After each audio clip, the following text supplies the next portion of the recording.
بسم اللہ الرحمن الرحیم۔ یہ آج کے کچھ سوالات ہیں، ان کے جوابات عرض کیے جا رہے ہیں۔ ایک صاحب نے ایک پوسٹ بھیجی ہے، اس پوسٹ کے اندر ایک حدیث ذکر کی گئی ہے۔ حدیث اس طرح سے بیان کی گئی ہے، رسول اکرم صلی اللہ علیہ وسلم نے فرمایا کہ جس نے قبلے کی طرف تھوکا تو وہ قیامت کے دن اس حال میں آئے گا کہ وہ تھوک اس کی دونوں آنکھوں کے درمیان ہوگا۔ تو پوچھا گیا ہے کہ کیا یہ بات صحیح ہے، اس طرح کی کوئی حدیث موجود ہے یا نہیں؟ تو جواب میں عرض ہے یہ بات صحیح ہے اور یہ بات حدیث سے ثابت ہے اور یہ حدیث موجود ہے، حدیث صحیح بھی ہے۔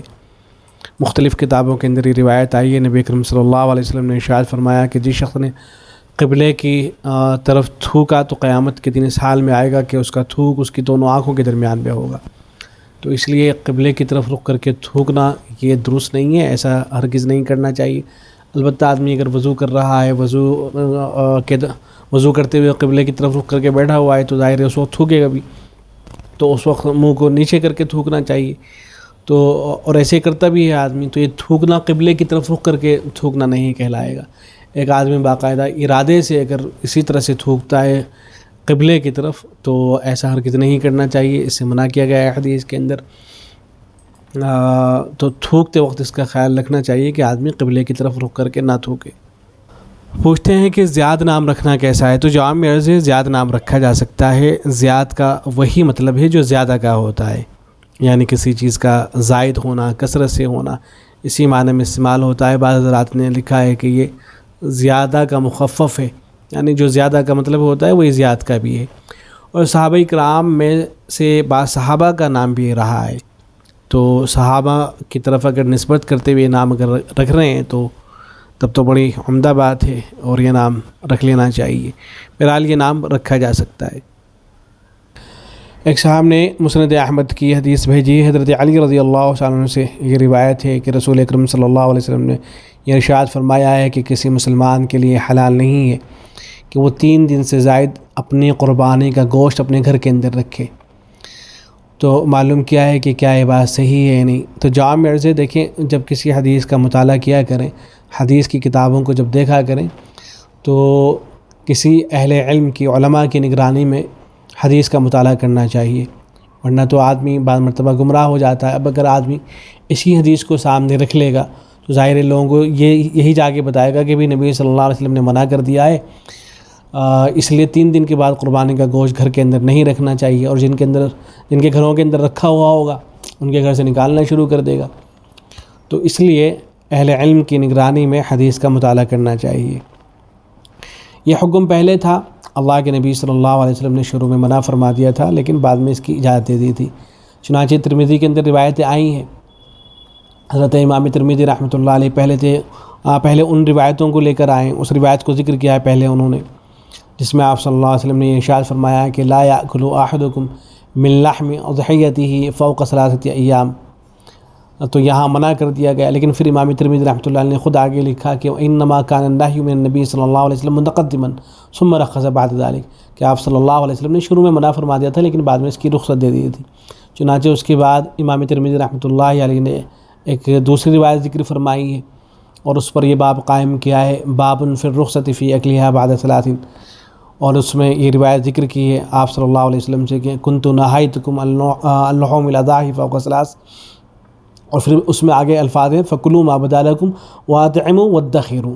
تو اس میں صراحت ہے کہ میں نے شروع میں منع کر دیا تھا کہ 3 دن سے زائد گوشت کو نہیں رکھنا ہے، قربانی کے گوشت کو، تاکہ جو وسعت والے ہیں وہ ان پر وسعت کریں، جن کے پاس وسعت نہیں ہے۔ تو اب پھر یہ حکم دیا گیا اللہ کے نبی صلی اللہ علیہ وسلم کی طرف سے کہ فکلوا ما بدا لکم، تو جو بھی تمہارے پاس ہے اس کو کھاؤ، واطعموا اور کھلاؤ، وادخروا اور ذخیرہ کرو۔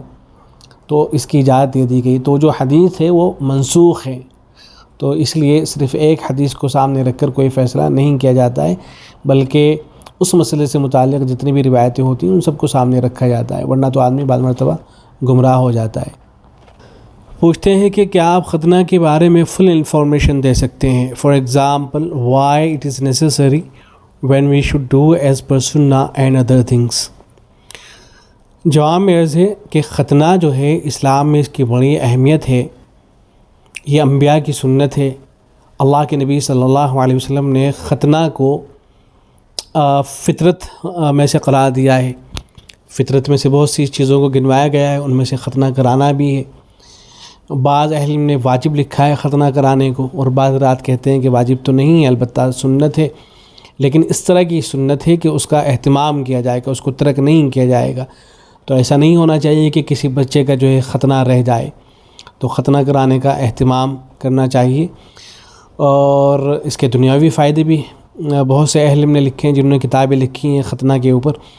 انہوں نے لکھا ہے کہ جن بچوں کا ختنہ ہو جاتا ہے تو یہ جو کینسر والی بیماری ہے یہ ان کو نہیں ہوتی ہے۔ تو ختنہ کے دنیاوی فائدے بھی ہیں، اخروی فائدے بھی ہیں۔ اور رہا یہ مسئلہ کہ when we should do as per سنہ، کہ اس کو کب کرنا چاہیے، تو اگرچہ بعض اہل علم نے یہ فرمایا ہے کہ ختنہ جو ہے وہ 7ویں دن ہو جانی چاہیے، لیکن ہمارے یہاں علماء احناف کے یہاں اس کی کوئی ایج فکس نہیں ہے کہ آپ کو 7ویں ہی دن کرانا ضروری ہے، یا آپ کو 14ویں ہی دن کرانا ضروری ہے، یا 21ویں دن ہی کرانا ضروری ہے۔ بلکہ مسئلہ یہ ہے کہ جب بچہ اس قابل ہو جائے کہ اس کی ختنہ کرائی جا سکے تو اس وقت ختنہ کرا دیں۔ اس سلسلے میں ڈاکٹر سے مشورہ کرنا چاہیے۔ جب ڈاکٹر کہہ دے کہ ٹھیک ہے آپ کا بچہ اس قابل ہو گیا ہے کہ اب اس کی ختنہ کرائی جا سکتی ہے، تو اس وقت ختنہ کرا لیں۔ اینڈ ادر تھنگس، باقی تو اور جو رسومات وغیرہ ہوتی ہیں وہ سب نہیں کرنی چاہیے۔ مختلف علاقوں میں مختلف رسومات ہوتی ہیں، تو شریعت میں ان کی کوئی اصل نہیں ہے۔ البتہ اس موقع پر اگر کوئی دعوت کرنا چاہیں تو اس کی گنجائش ہے، بشرطے کہ اس کو ضروری نہ سمجھے اور غیر ضروری چیزوں کا التزام نہ ہو۔ تو اگر کوئی اس موقع پر دعوت کرا لیں بغیر دکھاوے کے اور شو آف کے، تو اس کی بھی گنجائش ہے، اس میں کوئی حرج کی بات نہیں ہے۔ کیا مچھر کو الیکٹرک بیٹ کے ذریعے سے مار سکتے ہیں کیونکہ آل آؤٹ لیکوڈ اور مچھر بتی کے استعمال سے وہ نہیں مر رہے ہیں؟ دیکھیں، حدیث میں اصل اس بات سے منع کیا گیا ہے کہ اللہ کی کسی مخلوق کو جلا کر مارا جائے۔ یہ اللہ ہی کو زیب دیتا ہے کہ اللہ تبارک و تعالیٰ اپنی مخلوق میں سے کسی کو آگ کے ذریعے سے سزا دیں۔ انسانوں کو یہ حق حاصل نہیں ہے۔ تو یہ جو الیکٹرک بیٹ ہوتے ہیں، اگر ان میں واقعتاً یہ بات پائی جاتی ہے کہ آگ کے ذریعے سے ان کو جلایا جا رہا ہوتا ہے مچھروں کو، تو تب تو ان کو استعمال نہیں کرنا چاہیے۔ اور اگر ایسا نہیں ہے تو پھر گنجائش ہے۔ دارالعلوم دیوبند کے فتوے میں ہے کہ اگر مچھر مارنے کا کوئی اور طریقہ نہ ہو جس سے جلائے بغیر مچھر مر جائے، تو الیکٹرک راکٹ سے جلانے کی اجازت ہوگی، اور اگر کوئی اور طریقہ ہو تو الیکٹرک راکٹ سے جلا کر مارنا ناجائز ہوگا۔ پوچھتے ہیں کہ کیا کوئی نمازی کے سامنے سے گزرے تو ایک ہاتھ سے روکنا درست ہے حالت نماز میں؟ تو جواب میں عرض ہے اس کی گنجائش ہے، ایسا کیا جا سکتا ہے۔ آپ اگر نماز کی حالت میں ہیں، نماز پڑھ رہے ہیں اور آپ کے سامنے سے کوئی گزر رہا ہے بے خیالی میں، اور آپ ہاتھ کا اشارہ کر دیں تاکہ وہ متنبہ ہو جائے اور آپ کے سامنے سے نہ گزرے، یا زور سے آپ تسبیح پڑھ دیں تاکہ اس کو تنبیہ ہو جائے، تو اس سے نماز فاسد نہیں ہوتی ہے، ایسا کیا جا سکتا ہے۔ میں آپ کو ایک واقعہ سناؤں۔ ایک مرتبہ دارالعلوم دیوبند کی جو مسجد ہے، مسجد رشید، بڑی مسجد ہے، تو اس میں نماز سے فارغ ہو کے باہر نکل رہا تھا، تو حضرت مولانا حبیب الرحمن اعظمی رحمۃ اللہ علیہ ہمارے اساتذہ میں سے تھے، حضرت ابو داؤد پڑھایا کرتے تھے ہمیں، تو وہ پیچھے نماز پڑھ رہے تھے۔ میں تو بے خیالی میں تھا، میں نے دیکھا نہیں کہ حضرت نماز پڑھ رہے ہیں، تو میں ان کے سامنے سے گزرنے لگا۔